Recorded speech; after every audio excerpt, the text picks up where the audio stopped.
I cannot afford to lend money to an incompetent craftsman drowning in debt. He must repay the full $500,000 by the end of this month. A new loan officer named Wilson, a woman, arrived at my office. I've been a craftsman for 35 years, and she immediately demanded the termination of the loan and the repayment of $500,000 in full. Lending money to an old woman working in an office on the brink of collapse due to debt doesn't ensure repayment. It's better to pay it all back while you're still alive. Wilson's extremely rude behavior made me explode with anger. Got it? Pay back the $500,000 in full, right? I said. Fine, but you'll regret this, I added. When I promised to repay the $500,000 in full, Wilson burst out laughing, holding her stomach, as if a lousy banker like me will definitely regret this. I declared my retaliation against Wilson in a low voice, but it seemed she didn't hear it. I ignored Wilson, who continued to laugh loudly. My name is Smith, and at the age of 60, I am still active as a gardener. I started working as a gardener 35 years ago at Smith Landscape Design, a company I now run as president. After graduating from high school, I joined the company that my dad was managing at the time. Becoming a skilled gardener takes many years as it requires artisan skills. I was first allowed to handle a job alone at the age of 25, and exactly 10 years ago, I took over as president when my dad, the previous president, was diagnosed with stomach cancer. Once it was common for houses to have gardens, but with the changing times, the number of condominiums and apartments has increased, and the demand for gardeners has decreased. But neither my dad nor I have ever thought of quitting our jobs. Even today, a certain number of people live in houses with gardens. Many of them are elderly and find it difficult to tend to their gardens due to back pain and unsteady legs.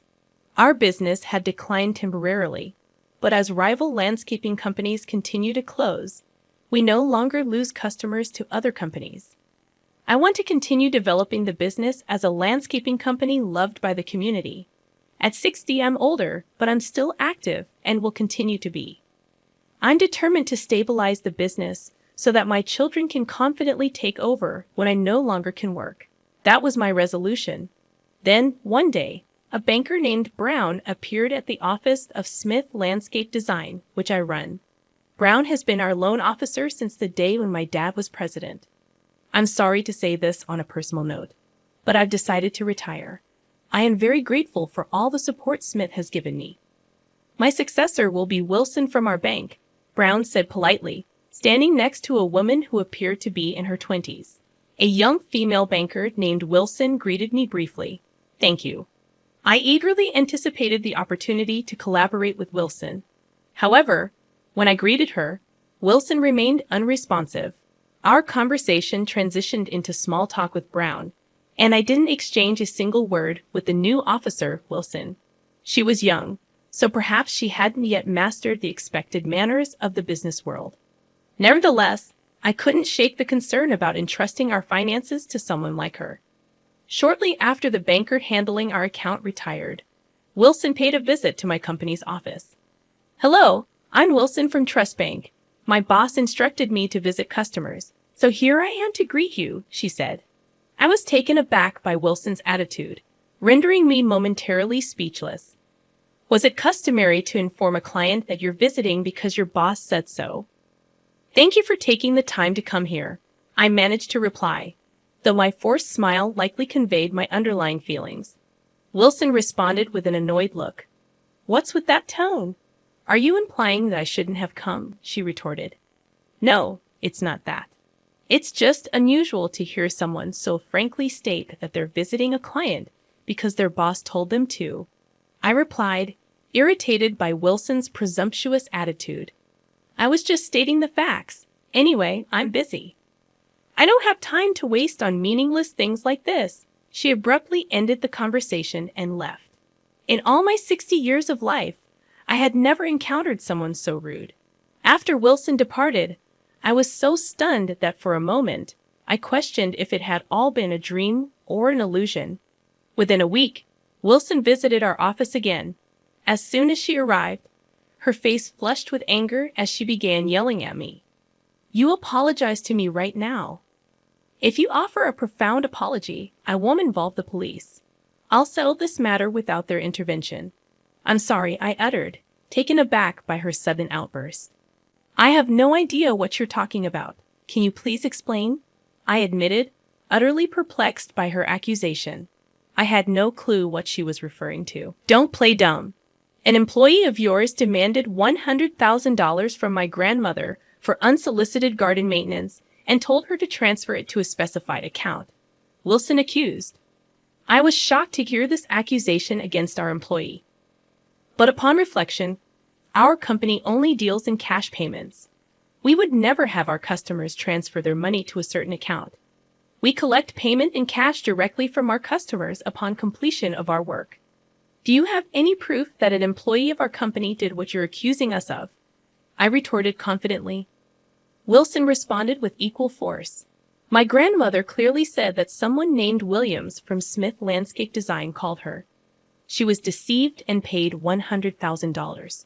You're the president, right? Take responsibility. We have 80 employees, including gardeners, apprentices, sales, and accounting staff. But I was sure there was no one named Williams in our company. Please give me a moment to check, I requested, returning to the office. Upon returning to Wilson with the employee roster, I stated, due to privacy concerns, I can't show you this, but I have confirmed that there is no one named Williams in our company. Oh, I see. You're determined to deny your responsibility. If that's how you want to play it, I'll think of a good strategy. You better be prepared, Wilson warned before leaving. I wondered what she was planning, her face haunting me whether I was awake or asleep. A few days later, Wilson came to my office again. I have no money to lend to a useless craftsman buried in debt. Pay back the full $500,000 by the end of this month, Wilson demanded as soon as she arrived at the office. It didn't seem like the bank's directive. Could this be her own decision? Why do you think our office is in deficit? And why is it necessary to repay the full loan amount this month? Please explain, I calmly requested. Despite my composed request for an explanation, Wilson continued with disrespectful words, smiling condescendingly. An old lady as the president, of course you're in the red. Moreover, there's no demand for landscaping nowadays. Better pay it all back while you're still alive, she sneered. Then Wilson whispered something even more shocking in my ear. Well, that's just the official reason. If you pay back the $500,000, 5 times the $100,000 your company supposedly cost my grandmother, I'll let this go. At Wilson's outrageous behavior, my anger exploded. I get it, paying back $500,000 in full, right? Fine, but you'll regret this. I conceded, agreeing to repay the $500,000 in full. Wilson burst out laughing, as if the one who would regret it was me, an old lady. Can you even pay back $500,000 in full? You'll only be laughing for now. A terrible bank like you will definitely regret this. Wilson jeered. I declared my retaliation against Wilson in a low voice. But it seemed she didn't hear me. I ignored Wilson, who continued to laugh loudly. The next day, I called the bank and spoke with the customer service representative. Hello, I'm Smith. Thank you for your usual support. Could you please tell your loan officer, Wilson, to stop coming to my office? It's causing us trouble, I requested. I'm terribly sorry. The branch manager will head over to your place immediately. The representative responded before apologizing. As the representative was about to hang up, I overheard someone nearby, perhaps another bank employee, saying something about Wilson again. How many times has it been now? This implied that Wilson might have been repeating similar actions with other clients. Stepping outside the office, I found Wilson waiting for me. Oh, there you are, old lady. Hiding won't help. If you don't want to be reported to the police, sign these papers right away, Wilson demanded aggressively, presenting documents to terminate our loan agreement. Is this the bank's decision or just yours? I questioned. My opinion is the bank's opinion, obviously. Anyway, a fraud like you has no right to complain. Just sign it, Wilson insisted. I just called the bank. The branch manager is on his way, and I'll sign it then, I replied. Wilson's face suddenly turned pale. What? Why did you call the bank? I thought you were just trying to avoid me by not leaving your office, Wilson stammered, visibly unsettled and looking like she wanted to flee. Just then, a bike stopped behind Wilson. I ushered the branch manager, who had just gotten off the bike with a worried expression, and a resentful Wilson into our office's reception area. I am terribly sorry for the inappropriate behavior of our staff member Wilson. It's inexcusable. The manager apologized politely, then glared sharply at Wilson. Why would you do this to one of our most valued customers who has always supported our bank? But this person is a fraud. She scammed $100,000 from my grandmother, Wilson interjected, even while being scolded by the manager, insisting on portraying me as the villain. I explained everything to the branch manager about Wilson's actions. The manager then said to Wilson, "If you heard your own grandmother was scammed, would you go straight to the scammer to complain? Wouldn't you normally report it to the police first?" I was too distraught to think clearly. If your own family was scammed, could you calmly report it to the police without hesitation? I bet you couldn't, I challenged Wilson. Her defiant attitude made the manager sigh deeply. If you check the customer's information, you should see that Smith is a valued customer. Plus, if there's no one named Williams on Smith Landscape Design's employee roster, it's possible that an outsider pretended to be an employee and made the call, I explained. Wilson seemed to finally realize the possibility of an outsider's involvement. Her expression suddenly changed, and she fell silent. We confirmed Wilson's grandmother's name and address, but there was no record of any landscaping request from her. Moreover, her grandmother lived in public housing. Unless the local government specifically requests our services, we would not perform any work there. In any case, shouldn't the first step be to report it to the police? I suggested. Wilson flinched at my words but ignored them, looking anxiously at the branch manager. It's unbelievable an outsider did this, but it's just a $500,000 loan termination. It's not a big deal, right? You make a fuss over your grandmother being scammed out of $100,000. But you think terminating a loan 5 times that amount is no big deal, Wilson argued. The manager's glare seemed to make Wilson realize it was best to stay quiet. She said nothing more. Wilson may have graduated from a prestigious university, but her humanity is failing. Decisions like terminating a loan cannot be made by a bank employee alone. Such actions require reporting it to and approval from the branch manager, me. Someone who doesn't understand this basic principle has no right to continue working as a banker. We will take strict disciplinary action against Wilson. The manager apologized to me and led Wilson away, almost dragging her by the collar. Alone, I reflected on my past interactions with the bank. Actually, our company currently isn't in a position where we struggle with cash flow without loans. However, we have been receiving loans for the bank mainly as a way to maintain our relationship. Initially, I couldn't understand why we would borrow money when we had enough. My father told me that Smith Landscape Design, founded by my grandfather, had faced several financial crises. It was the banks we had relationships with that helped us each time. Banks have lending targets, and they strive to meet them. But when a business is in trouble and seeks help, banks often hesitate to lend if the performance outlook is poor. Therefore, it's important to take loans when we can afford them to build a repayment record and trust with the bank. This way, they are more likely to help us when we are in need. That's why we have been periodically taking loans. Yet what was the meaning behind this recent behavior? A novice banker lacking even basic social manners, a branch manager who let such an employee run free. It was clear that the trust we had built was crumbling. I started to feel uneasy about entrusting our important money, let alone receiving loans, to such a bank. After consulting with my family, I made a decision. The next day, I went to Trust Bank to convey my decision. I had informed them of my visit in advance, so upon my arrival, I was immediately shown to the reception room. There, I found the branch manager and Wilson, who both greeted me politely as I entered. Facing their bowed heads, I said, "Regarding the loan, it's fine to terminate it. Fortunately, we haven't used it yet, so we will repay it immediately." Upon hearing my words, the branch manager quickly sat up in alarm. "Mr. Smith, please don't worry about the loan. We have a long-standing relationship.